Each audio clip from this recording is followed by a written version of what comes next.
Hi, back for the last two questions from test 2 from Math 107. So we're going to go to question 24.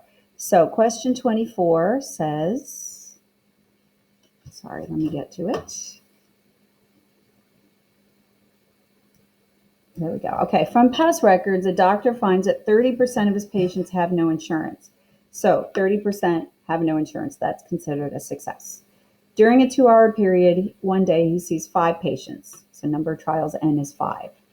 The random variable represents the number of people who have no insurance. Find the probability that the number who have no insurance is exactly 3 by using either the table of binomial probabilities, which is attached, or the formula, which was given. So if you're going to use the probability of N is 5 trials.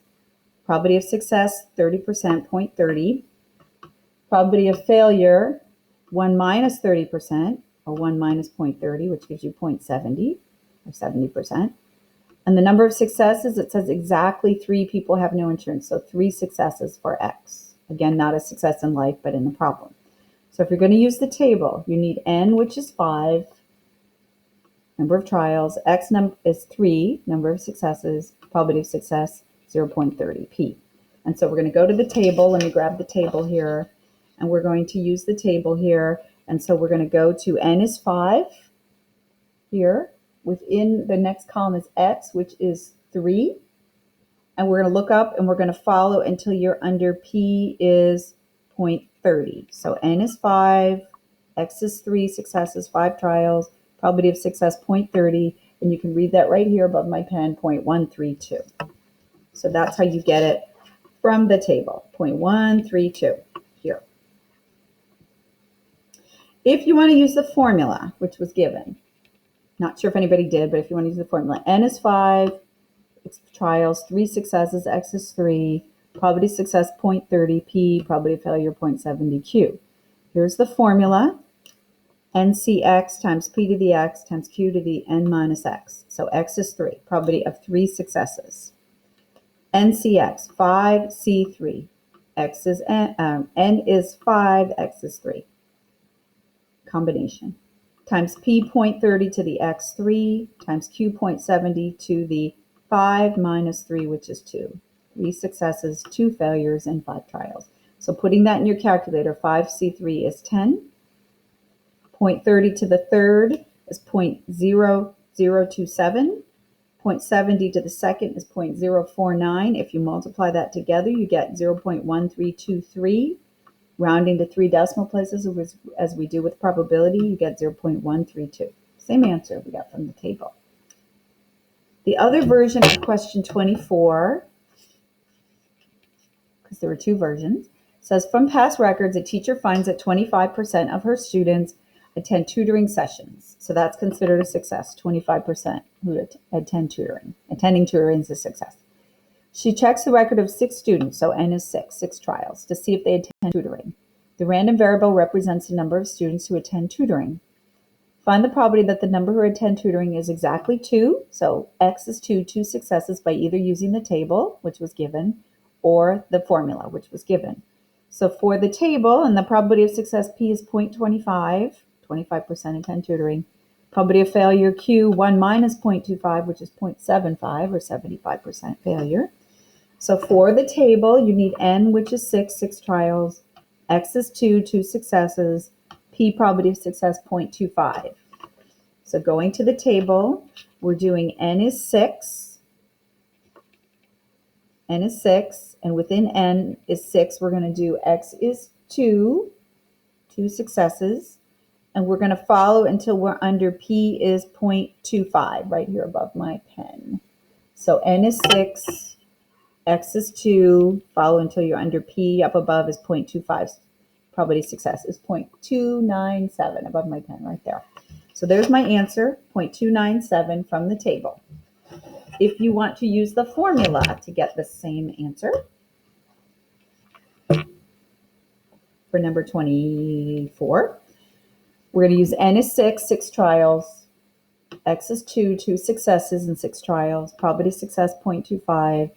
Probability of failure, 0.75. Here's the formula. Probability of X, 2 successes. NCX, 6 trials, X is 2 successes. So 6C2 times P, 0.25 to the X, 2 successes, times Q, 0.75 to the N minus X, 6 minus 2, 4 failures. 2 successes, 4 failures, and 6 trials. So putting that into the calculator, 6C2 gives you 15.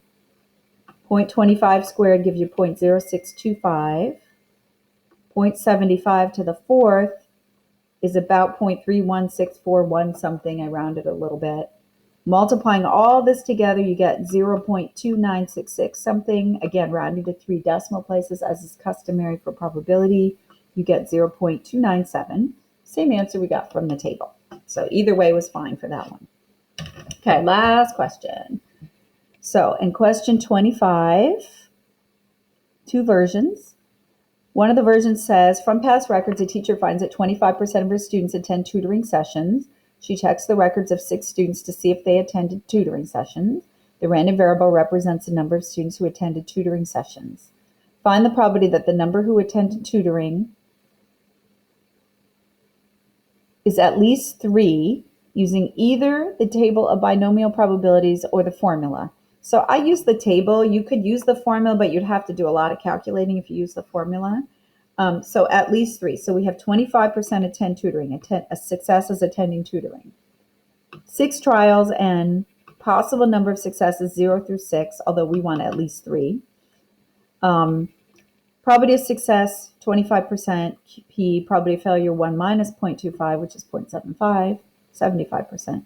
So probability of at least 3 successes. At least 3 means 3 or more, including 3 successes. Or is the addition rule. So 3 or 4 or 5 or 6 successes.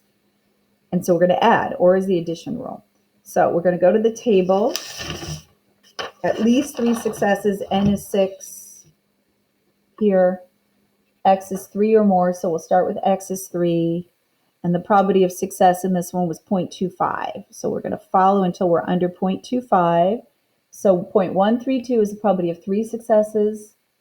0.033 is the probability of 4 successes in 6 trials. 0.004 is the probability of 5 successes.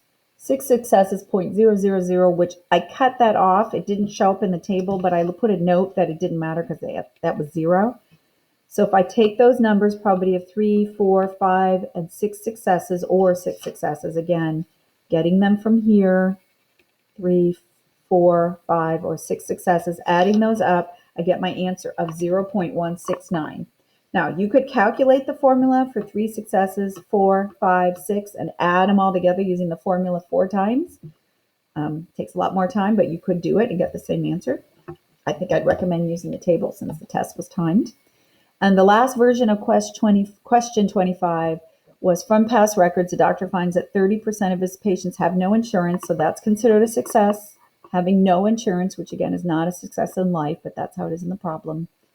During a 2-hour period, he sees 5 patients, so that's the number of trials, 5. Possible number of successes are 0 to 5. Probability of success P, 0.30, 30%. Probability of failure that someone has insurance is 1 minus 0.30 or 0.70 or 70%. Find the probability that the number have no insurance is at least 2. At least 2 means 2 or more successes. So that means 2 or 3 or 4 or 5, including 2. So again, I'm going to look this up in the table. You could calculate 2, 3, 4, 5 successes using the formula 4 times. It's a lot of extra work, but you could do it and get these numbers. But I'm going to show them from the table to get this answer. So we're going to N is 5, X is 2. We're following until we're under P is 0.30 here. Whoops, sorry, pull that down. Let me try that again. N is 5, X is 2, P is 0.30. So the probability of 2 successes, 0.309, 3 successes, 0.132, 4 successes, 0.028, and 5 successes, 0.002. And so 2 or 3 or 4 or 5, we're going to just add these numbers. 2 or 3 or 4 or 5. Add those probabilities together here, and we're going to answer 0.471. So that's it for test 2. For the going over test 2, you can rewind, you can play it again, and I'll have more information coming by Friday, April 3rd, about test 2 retake, which may be in the same format on Canvas and it may be on my stat lab. We'll see. But I'll have more information coming on Friday, April 3rd with the dates and all the information about when the test will be available. So thanks for watching.